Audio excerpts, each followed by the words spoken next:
Hello everyone, আপনারা যারা কোনো ধরনের কোচিং ছাড়া বাসায় বসে আইএলটিএস প্রিপারেশন নিচ্ছেন অথবা নেবেন বলে ভাবছেন, আজকের ভিডিওটি মূলত তাদের জন্য। এই ভিডিওতে আমি যখন বাসায় বসে আইএলটিএস প্রিপারেশন নিয়েছিলাম সেক্ষেত্রে কি কি স্টেপ ফলো করেছিলাম সেই বিষয়গুলো তুলে ধরার ট্রাই করব। আশা করি এটি আপনাদের প্রিপারেশনে কিছুটা হলেও হেল্প করবে। প্রিপারেশনের ক্ষেত্রে প্রথমেই যে জিনিসটা আপনার মাথায় রাখতে হবে সেটা হচ্ছে ফরম্যাটটা খুব ভালো মতো বোঝা। IELTS এর 4টি মডিউলে এক্সাম হয়ে থাকে: listening, reading, writing and speaking. এই 4টা মডিউলের ফরম্যাট কি হয়, টাইম ডিউরেশন কতটুকু এবং প্রত্যেকটি মডিউলের কোশ্চেন টাইপ কি হয় সেই জিনিসটি খুব ক্লিয়ারভাবে বুঝতে হবে। প্রিভিয়াস ভিডিওগুলোতে আমি খুব বিস্তারিতভাবে কথা বলেছি প্রত্যেকটি মডিউলের কোশ্চেন টাইপ এবং ফরম্যাট নিয়ে। মডিউল অ্যান্ড কোশ্চেন টাইপ নিয়ে আপনাদের যদি কোনো ধরনের সমস্যা থেকে থাকে তাহলে আমার আগের ভিডিওগুলো দেখে আসতে পারেন। এই 4টা মডিউল নিয়ে আপনার যখন ক্লিয়ার একটা ধারণা থাকবে তখন এর মধ্য থেকে একটা মডিউল সিলেক্ট করবেন আপনার প্রিপারেশন স্টার্ট করার জন্য। হতে পারে সেটা লিসেনিং, রিডিং, রাইটিং অথবা স্পিকিং। আপনার কাছে যেটা ইজি মনে হবে সেটা দিয়ে শুরু করবেন।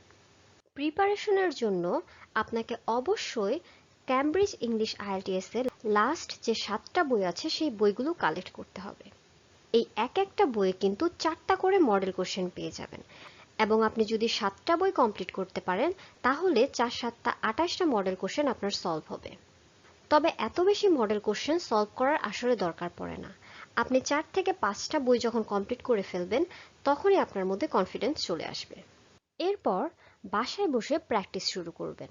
আপনি যদি লিসেনিং অথবা রিডিং টেস্ট দিয়ে প্র্যাকটিস শুরু করেন সেক্ষেত্রে এরকম একটা খাতা নেবেন এবং খাতায় 1 2 3 4 এভাবে 40 পর্যন্ত মার্কিং করবেন। এবং এই প্রত্যেকটা এক্সাম আপনাকে কিন্তু অনেস্টলি দিতে হবে, কোনো ধরনের চিটিং করলে হবে না। যেহেতু আপনি বাসায় বসে প্র্যাকটিস করছেন এবং আপনাকে মনিটর করার মতো আর কেউ নেই, এর জন্য অনেস্টি কিন্তু খুবই ইম্পর্টেন্ট।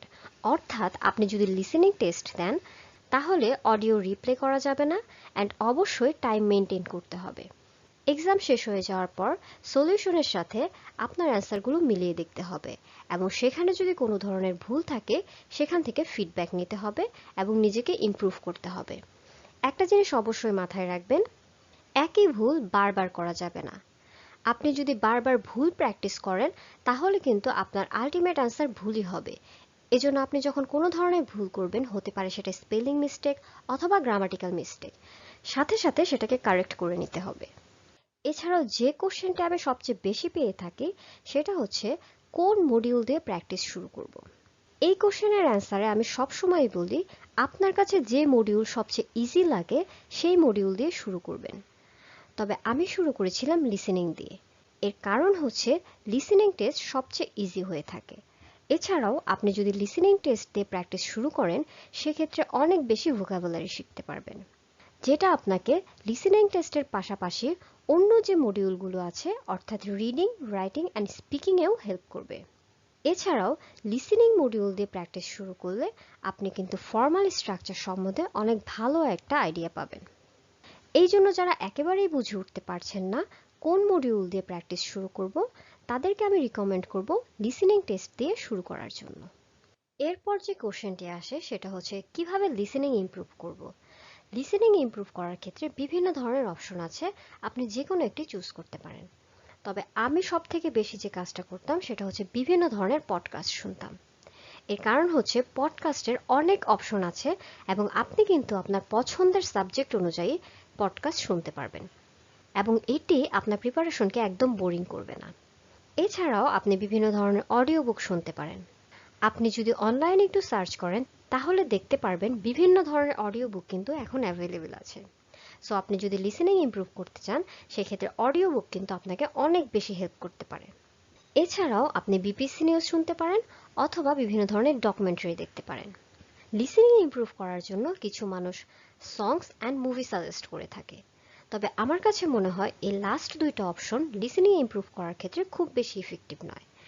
কারণ IELTS এর লিসেনিং টেস্টে যে রেকর্ডিং বাজানো হয় সেটা কিন্তু খুবই ক্লিয়ার অ্যান্ড ফর্মাল হয়ে থাকে, যেটা সংস অ্যান্ড মুভিতে হয় না। এজন্য আপনি যদি আসলে আপনার লিসেনিং ইমপ্রুভ করতে চান সেক্ষেত্রে এই প্রথম 4টি যে কোনো একটি অপশন আপনি সিলেক্ট করতে পারেন।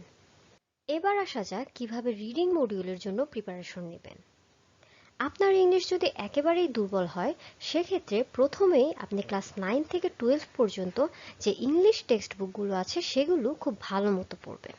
আর আপনার ইংলিশ যদি মিডিয়াম রেঞ্জের হয়, সেক্ষেত্রে বিভিন্ন ধরনের আর্টিকেল পড়তে পারেন অথবা বুকস পড়তে পারেন। এরপর আপনি যদি আরও ভালো করতে চান, সেক্ষেত্রে বিভিন্ন ধরনের news paper and scientific publication পড়তে পারেন। সায়েন্টিফিক পাবলিকেশন পড়লে যেটা হবে, এটি একদিকে যেমন আপনার রিডিং স্কিলকে ইমপ্রুভ করবে, অন্যদিকে আপনার ফিল্ডে রিসেন্টলি যে ওয়ার্কগুলো হয়েছে সেই বিষয়েও আপনার নলেজ ইনক্রিজ করবে। এবার আসা যাক কিভাবে রাইটিং মডিউলের জন্য প্রিপারেশন নেবেন। রাইটিং মডিউলের জন্য প্রথমে আপনাকে যেটা করতে হবে, খুব ভালো মতো প্রত্যেকটা কোশ্চেন টাইপ এবং কিভাবে তাদেরকে অ্যান্সার করতে হবে সেই বিষয়ে আইডিয়া নিতে হবে। যখন এই বিষয়টি আপনার ক্লিয়ার হয়ে যাবে, এরপর আপনি লেখা শুরু করবেন। আপনি যতই ট্রিক্স অ্যান্ড টিপস শিখেন না কেন, যতক্ষণ পর্যন্ত আপনি লেখা শুরু না করবেন, ততক্ষণ কিন্তু আপনি বুঝতে পারবেন না আপনার প্রবলেমটা কোথায়। এখন কোশ্চেন হচ্ছে, রাইটিং টেস্টে আমাকে মার্কিং কি করবে? এক্ষেত্রে আপনি চ্যাট জিপিটির সাহায্য নিতে পারবেন। আপনি যে অ্যান্সারটি লিখেছেন, সেই অ্যান্সারটি আপনার মোবাইলে গুগল ফটোসে গিয়ে একটা ছবি ক্লিক করবেন এবং সেখান থেকে স্ক্যান করার পর শুধু টেক্সটগুলো কপি করে চ্যাট জিপিটিতে নিয়ে পেস্ট করবেন এবং লাস্ট লাইনে লিখে দিবেন, IELTS এর রাইটিং টেস্টের মার্কিং ক্রাইটেরিয়া অনুযায়ী আমার এই অ্যান্সারটাকে মার্কিং করো এবং এখানে যদি কোনো ধরনের গ্রামাটিক্যাল অথবা স্পেলিং মিস্টেক থেকে থাকে তাহলে সেটা কারেক্ট করে দাও। এবং চ্যাট জিপিটি আপনাকে যে ফিডব্যাক দিবে, সেই ফিডব্যাক অনুযায়ী আপনাকে কারেকশন করতে হবে। অ্যান্ড ফাইনালি, কিভাবে স্পিকিং মডিউলের জন্য প্রিপারেশন নেবেন। স্পিকিংয়ের ক্ষেত্রে সবচেয়ে বড় প্রবলেম হচ্ছে কিভাবে প্র্যাকটিস করব। এক্ষেত্রে দুইটা ওয়ে ফলো করতে পারেন। প্রথমটি হচ্ছে কোনো পার্টনারের সাথে প্র্যাকটিস করা, অ্যান্ড দ্বিতীয়টি হচ্ছে নিজে নিজে প্র্যাকটিস করা। আমি যখন প্রিপারেশন নিয়েছিলাম তখন কোনো পার্টনার পাইনি, এই কারণে নিজে নিজেই প্র্যাকটিস করেছি। এক্ষেত্রে আপনারা বিভিন্ন ধরনের ভয়েস রেকর্ডিং অ্যাপস ইউজ করতে পারেন। আপনারা যখন স্পিকিং প্র্যাকটিস করবেন, সেটা অ্যাপসে রেকর্ড করবেন এবং এরপর সেটা খুবই কেয়ারফুলি শুনবেন। যদি কোনো ধরনের ভুল খুঁজে পান, সেটা সাথে সাথে কারেক্ট করে নিতে হবে। এই ছিল সবগুলো স্টেপ যখন আমি বাসায় বসে IELTS এর প্রিপারেশন নিয়েছিলাম তখন ফলো করেছিলাম। আপনাদের কারো যদি ভালো লেগে থাকে তাহলে ট্রাই করে দেখতে পারেন। আশা করি কিছুটা হলেও হেল্প হবে। আরেকটা বিষয় হচ্ছে, আপনারা যদি আমার ফেসবুক পেজে যান, সেখানে কিছু অডিও বুক অ্যান্ড পডকাস্টের লিঙ্ক শেয়ার করা আছে। আপনারা যদি চান সেগুলো শুনে দেখতে পারেন। আশা করি এটি আপনাদের লিসেনিংকে ইমপ্রুভ করতে অনেক হেল্পফুল হবে। আজকের ভিডিওটি যদি ভালো লেগে থাকে তাহলে লাইক করবেন and please subscribe to my channel. আজকের ভিডিও এই পর্যন্তই। সবাই সুস্থ থাকবেন, ভালো থাকবেন। আল্লাহ হাফেজ।